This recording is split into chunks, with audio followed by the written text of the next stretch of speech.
네, 안녕하십니까. 로집사의 이정엽 변호사입니다. 오늘은 제 전공을 살려서 법인 회생 파산에 대해서 좀 알려드리도록 하겠습니다.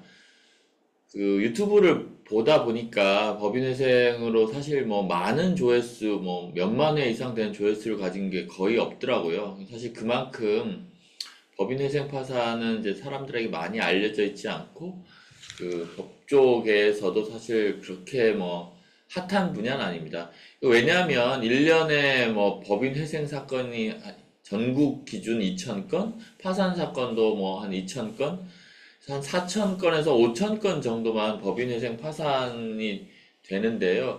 이게 저는 참 그 대전에서도 이제 법인 회생 파산을 했었고 서울회생법원에서 퇴직 전에 그 법인회생 파산 사건을 한 이제 판사로서 좀 뭔가 문제가 있지 않은가 하는 이제 뭐 문제의식을 또 많이 가지게 되었습니다. 그래서 나와 보니까 어떤 문제 때문에 이제 그런 왜 법인회생이 이렇게 좀 활성화되지 않을까에 대한 고민도 많이 하게 됐고요.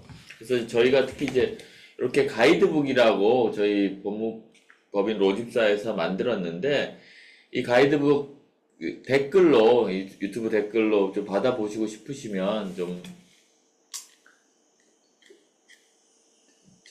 저희한테 연락 주시면 이제 보내드리도록 하겠습니다. 법인 회생, 파산 이거는 이제 법인의 특수성인데 사람이 아프면 병원에 가죠.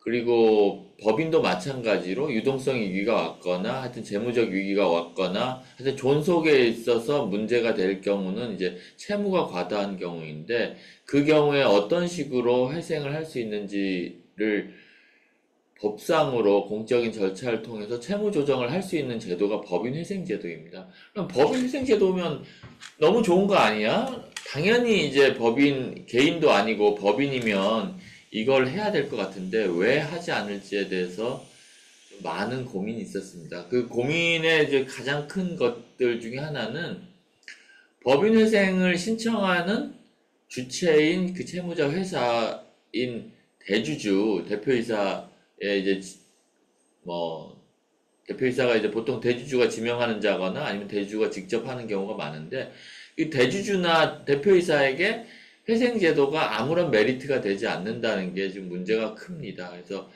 법원에서도 이런 문제를 해결하기 위해서 어떤 식의 인센티브를 줄 수 있는지에 대해서 많이 이제 노력을 하고 있고, 뭐 유암코나 아니면 캠코에서의 그 자금을 받아서 회생이 되면 이 회사를 다시 살 수 있는 뭐 옵션을 주는 그런 방법이나 이런 걸 많이 하고 있습니다. 그럼에도 불구하고 현실적으로는 시장에서 어떻게든 해보려고 하다가 결국은 회생 시점을 놓치고 이제 파산을 하게 되죠.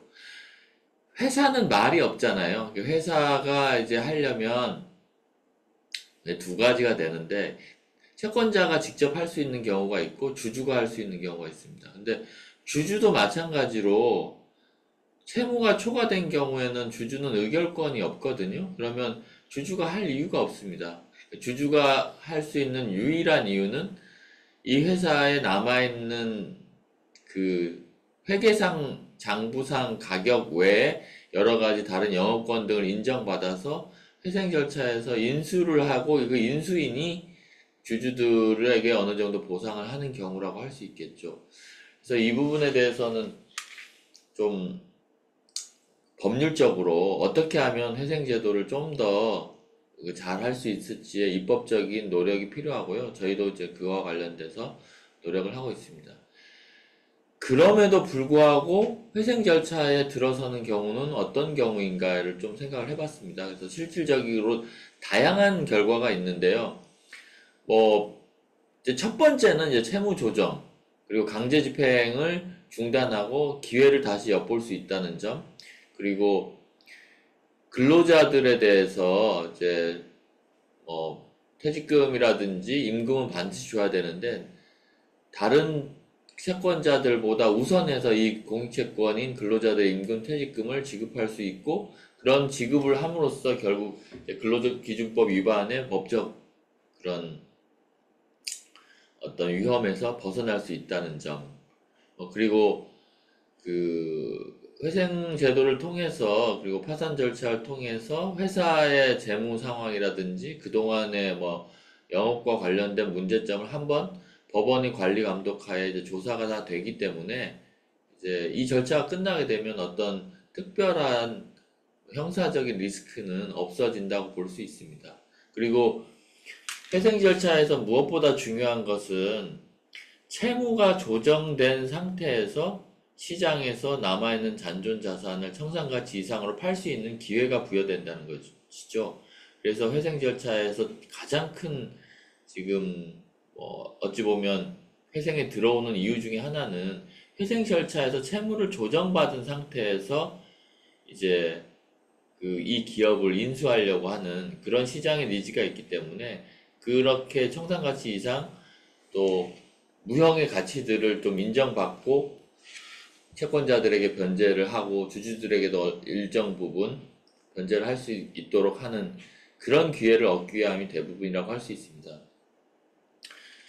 그리고 나서 이제 회생제도에 대해서 법인회생에 대해서 처음 있는 뭐 여러 번 하는 경우가 거의 없을 거고 이런 걸 실무적으로 해본 사람도 사실 많지가 않습니다. 그래서 이제 유튜브 같은 데 보면은 이제 법인회생을 했던 분들이 이제 보면 뭐 채무자 회생법에 나와 있는 내용들을 잘 설명하고 계시고 뭐 일부 할 수 있는데 그런데 실질적으로 뭐 아주 큰 채권자가 뭐 10,000명 정도 되는 뭐 거대한 좀 기업이라고 할까나 상장 기업 같은 경우를 이 유튜브에 계신 분들이 아마 해보지 않은 것이라고 생각이 많이 되는데요. 그 이유는 법인회생 파산과 관련된 것을 너무 좀 쉽게 설명하고 그냥 교과서대로 하면 그냥 다 될 줄 아는데 사실 현실은 그렇지 않습니다.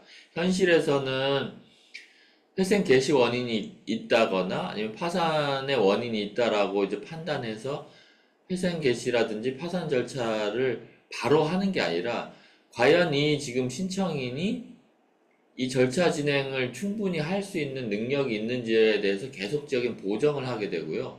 그리고 이 채권자 목록을 작성하거나 뭐 이런 채권 신고를 수행하려고 할 때 이게 사실 뭐 채권자가 많지 않은 경우에는 절차 진행을 쉽게 할 수 있겠지만 뭐 몇천 명, 몇만 명이 되고 그 금액도 매우 큰 경우에는 일반 법무법인에서 하기가 어려운 게 현실입니다. 그래서 큰 기업의 경우에는 법무법인만 하는 게 아니고요. 그 밑에 그 지금 채권 시부인이라든지 채권자 목록 작성이라든지 이런 아주 좀 디테일한 부분에 대해서는 회계법인과 같이 하게 되는 경우가 많이 있습니다. 그것도 이제 4대 회계법인과 같이 하게 되는데 이 회계법인에서는 결국에는 자산 조사를 하고 그 채권이나 이런 거에 대한 평가도 다 해서 과연 청산가치보다 존속하는 게 더 큰 여지를 판단해야 하기 때문에 이 회계법인의 조력이 반드시 필요합니다. 그래서 저희 법무법인 로집사에서 그 회계법인하고 세무사님 하고 같이 지금 업무 절차를 처리한 이유도 이제 그런 이유이고요. 그래서 단순히 뭐 유튜브에서 보고 그냥 뭐 여기에 맡기면 되겠거니 하려면 이게 실질적으로 수행할 수 있는 법무법인인지를 좀 알아야 될 상황이고 그리고 그런 것 때문에 사실 비용이 많이 듭니다. 그래서 비용이 많이 들기 때문에 이제 회생 절차라든지 파산 절차를 또 쉽게 가지 않는 경우도 있죠. 그래서 이렇게 사건이 자꾸 몇만 개의 기업들이 그냥 법인 회생 파산 절차를 거치지 않고 그냥 바로 폐업 절차를 하고 그 폐업에 따른 민형사 소송은 별도로 그냥 대표이사가 진행하는 경우가 대부분입니다. 그래서 가치 있는 기업인 경우에만 법인 회생 절차를 하게 되는데요. 그래서 그렇게 보면은 그냥 단순히 채무가 많고 회사 존속이 어렵다는 이유로 회생 혹은 파산 절차를 진행하는 경우가 많지 않으면 다른 이유로 회사가 어려운 건 사실인데 또 다른 이유로 내부적인 주주 간의 분쟁이 있거나 아니면 회사의 매각과 관련돼서 또 어떤 이슈가 있을 때 회생 절차를 진행하는 경우가 있습니다. 그래서 법원에서는 사실 단순한 채무 초과 상태에서 들어와서 그리고 영업을 계속할 수 있도록 강제 집행을 좀 중지하고 채무를 조정해 주는 것만으로도 회사가 다시 존속할 수 있는 기업만 하고 싶으면 정말 편한데 사실 현실은 그렇지 않기 때문에 다양한 사실상의 뭐 경영권 분쟁과 관련된 부분 아니면 지배구조와 관련된 부분도 이 회생을 신청하게 된 주요 원인 중에 하나가 됩니다. 그런데 제가 실제로 해보면 이러한 시장의 니즈를 반드시 회생법원에서 이거는 회생제도를 통해서 하면 안 돼 라고 할 필요가 있는가 그런 의문이 많이 듭니다. 결국 채무자 회생법의 그 원하는 바는 뭐 공정한 지배구조와 그리고 채무자 회사가 안정적으로 외부 투자를 받고 새롭게 태어날 수 있도록 주주와 채권자와 그리고 뭐 근로자 등 이해관계인을 이제 조율하는 것인데요. 그게 회생제도를 통해서 할 수 있다면 좀 더 전향적으로 회생제도를 운영해야 좀 더 기업들이 더 많이 회생제도를 통해서 좀 더 나은 지배구조 그리고 나은 재무구조를 가지고 새 출발을 할 수 있지 않을까 이렇게 생각을 하고 있습니다. 그래서 채무자 회생법상을 이제 찾아보면 회생 기각 사유에 대해서는 뭐 앞 세 가지 정도가 있는데 뭐 비용을 애납하지 않거나 뭐 신청권자가 신청하지 않은 경우나 이런 것들은 뭐 별다르게 문제되지는 않고요. 가장 중요한 것은 이 사건 회생 신청이 채권자 일반의 이익에 반하는 경우, 그 경우가 이제 좀 많이 문제가 됩니다. 근데 채권자 일반의 이익에 반한다는 거는 상당히 좀 어찌 보면 규범적으로 판단해야 되는 것이고요. 왜냐하면 은행 같은 경우는 아무리 회생을 들어가는 것, 그러니까 파산을 들어가는 것보다 회생을 들어가는 게 더 싫어하는 경우가 많습니다. 담보권을 가지고 있는 게 더더욱 그렇고요. 그런 경우에는 그냥 뭐 어찌됐든 무조건 회생에 대해서 반대하거든요. 청산 가치보다 더 많이 지급을 할 수 있겠다라고 회생 계획이 짜여진다고 하더라도 반대를 합니다. 그러면 이게 과연 채권자 일반에 이게 반하는 거냐? 그렇게 볼 수는 없고요. 아까 말씀드린 대로 법원에서 규범적으로 판단을 해야 되는 것이고, 그런 채권자 일반의 이익에 반한다는 것은 사실 신청인의 그 채무자 회사가 아닌 경우, 주주나 채권자의 경우에 정말 문제가 크게 됩니다. 이 경우에는 대부분 지배구조와 연결되어 있는데요. 이러한 지배구조와 연결되어 있을 때 단순히 이게 지배구조와 관련된 경영권이 넘어갈 가능성이 있다는 것만 가지고 채무자 회생이 좀 적합하지 않다라고 보는 것은 좀 더 고민이 필요하고 회생제도가 앞으로 좀 더 발전하고 그리고 회생과 관련돼서 좀 더 빠르게 그 새로운 기업들이 또 건실한 지배구조를 되게 만드는 것도 회생법원의 한 역할이라고 볼 수 있습니다. 그래서 상장 기업의 경우에 상장 폐지를 위한 솔루션으로 많이 이제 회생을 신청하는 경우가 있는데 그 경우는 회생제도에서 조사위원이 충분하게 조사를 해서 횡령 배임과 그리고 이 부실의 원인에 대해서 회계법인의 조사가 충분히 이루어졌고요.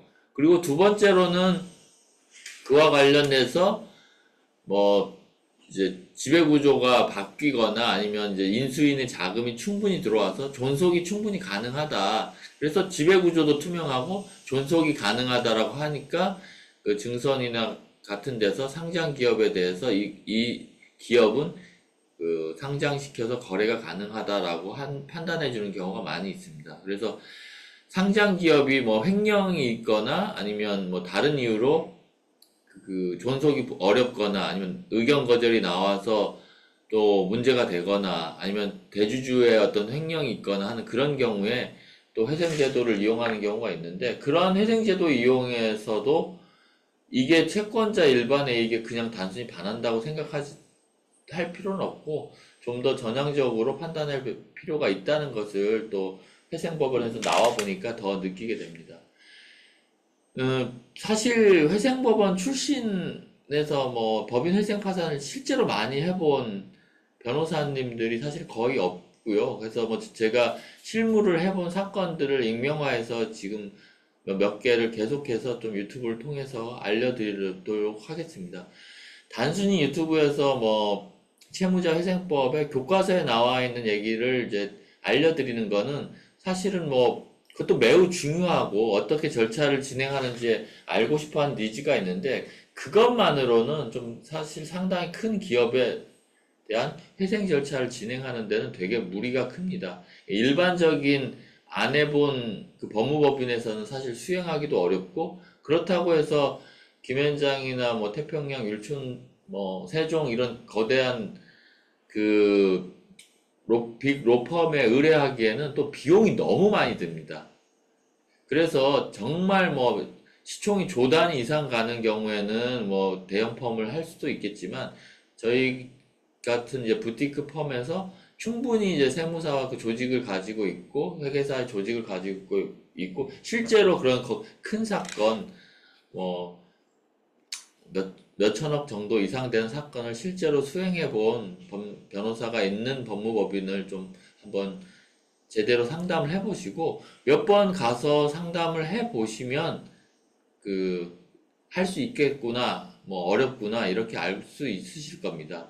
그래서 뭐 부채가 뭐 50억 정도 되는 뭐 간이회생으로 가능한 경우에는 뭐 작은 법무법인들에서도 충분히 할 수 있겠고 그리고 거기서 하면 결국 관리인이라든지 뭐 조사위원이 충분히 이제 개시가 된 이후에는 할 게 많지 않다고 볼 수도 있는데 좀 큰 기업의 경우에는 좀 어렵기 때문에 실제로 해본 좀 법무법인을 한 두세 군데는 꼭 상담해 보시라는 말씀을 드리겠고요. 왜 이런 말씀을 드리냐면 막상 개시가 된 이후에도 해야 될 것이 많은데 사실 그냥 개시 신청서 정도의 작업만 할 수 있는 법무법인은 그 이후의 작업을 서포트를 해줄 수가 없어서 사실 회생법원에서 난감했던 적이 되게 많고 결국 별도 법인을 다시 선임하거나 회계법인을 또 추가로 선임하는 경우도 많이 있었습니다. 그래서 이런 부분에 대해서 좀 상담을